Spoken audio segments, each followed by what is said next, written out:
அனைவருக்கும் வணக்கம். மாயமான் அத்தியாயம் 13 தொடர்கிறது.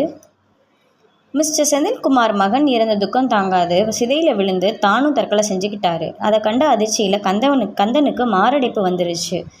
அதுக்கு சாட்சி இதோ என்று வேங்கையன் ராசையாவை அழைத்தார். அப்போதுதான் அந்த திருப்பம் நிகழ்ந்தது. செந்தில்குமாரோட மனைவி சாந்தி அங்கு வாக்குமூலம் கொடுக்க வந்தார். மகன் இறந்த துக்கத்தில் என் கணவர் மனசு சரியில்லாமல் இருந்தார். அதனால் அவர் விரக்தியில் எங்கள் மகனோட சிதையிலேயே விழுந்து தற்கொலை செஞ்சுக்கிட்டாரு என்று சாந்தி தனது வாக்குமூலத்தை தெளிவாக பதிந்தார். சாந்தியோட வாக்குமூலம் வீராவுக்கு விடுதலையை வாங்கி தந்தது. வீரா அவளை கண்டு கைகூப்பி நன்றி தெரிவித்தான்.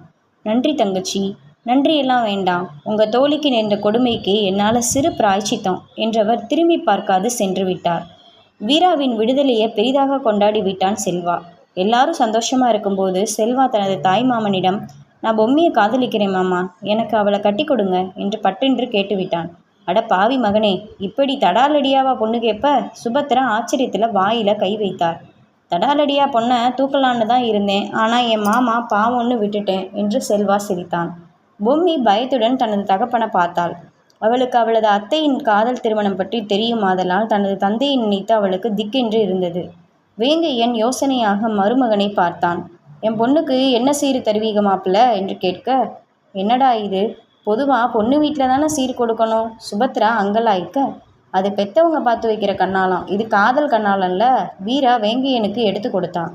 என்னோட காதல் காலம் பூரா உங்கள் பொண்ணை நான் காதலிச்சிட்டே இருப்பேன் மாமா என்றவனது பார்வை மாமன் மீது இல்லாது மாமன் மகளின் மீது இருந்தது. பொம்மி ஆவென விழிக்க, பாரு மாமோய் என்று மருமவன்கிட்ட இருந்து எப்படி காதலிக்கணும்னு கற்றுக்க என்று மாயி கணவனிடம் கிசுகிசுத்தாள். இந்த வயசுக்கு மேலே காதலில் பாடம் படிக்கணுமா புள்ள? வேங்கையன் பரிதாபமாக கேட்டான். ஆமாம், மாயி உறுதியாக கூறினாள். அப்போ பொம்மிக்கு தம்பியோ தங்கச்சியோ ரெடி பண்ணலாங்கிற?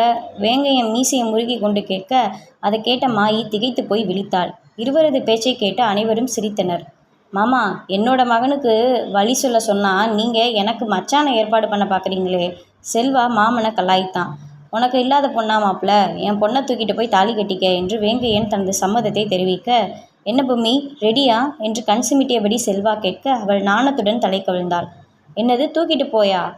அவன் சும்மாவே காஞ்சி போய் கிடக்கான், அவன்கிட்ட போய் இப்படி ஒரு வார்த்தை சொல்வீங்களான்னே. முதல்ல கல்யாணத்துக்கு நல்ல முகூர்த்தமாக பாருங்க. சுபத்ரா அவனது எண்ணத்துக்கு தடை போட்டார். எனக்கு வில்லி யாருமே இல்லைம்மா, நீங்கள் தாம்மா. செல்வா பல்ல கடித்தான். உன்னை பற்றி எனக்கு தெரியாதா மைசன் என்று கெத்து காட்டினார் சுபத்ரா.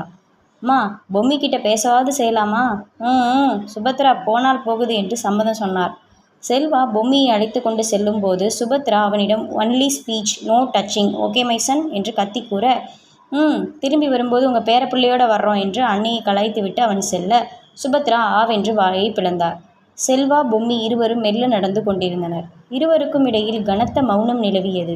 நான் ராஜகுமாரன் இல்லைன்னாலும் இந்த சாதாரண ஆஃபீஸரை கட்டிக்க உனக்கு சம்மதமா என்று அவன் கேட்க அவள் அமைதியாக வந்தாள். ஏய் நில்லுடி, நான் உனக்கு வேணுமா வேணாமா? அவளது கையை பிடித்து நிறுத்தியவன் அவளை முகத்தை நிமிர்த்த அடுத்த நொடி பெரும் கேவலுடன் பொம்மி அவனை அணைத்து கொண்டாள். எத்தனை நாள் அவஸ்தை இது தெரியுமா? மனசு வேணான்னு அடிச்சுக்கும், ஆனால் அறிவு வேண்டாம்னு திட்டும். எனக்கும் போராடி ரொம்ப ஓஞ்சு போயிட்டேன், இப்போ தான் நிம்மதியாக இருக்குது என்றவளை சந்தோஷத்துடன் அவனும் அணைத்து கொண்டான். இதுக்கு எல்லாம் என்ன அர்த்தம் பொம்மி என்று அவளது காதலியில் குனிந்து கேட்டான். பிடிச்சிருக்கு, வேணும் என்று கூறியவளை கண்டு அவன் வாய்விட்டு சிரித்தான். அடுத்த முகூர்த்தத்திலேயே செல்வா பொம்மி இருவருக்கும் திருமணம் நடைபெற்றது. அதுவும் மலைவாழ் மக்களோட முறையோட.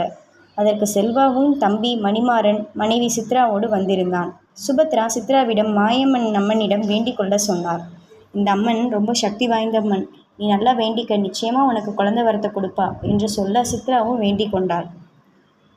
செல்வா பொம்மியின் வாழ்க்கையை சீராக சென்றது.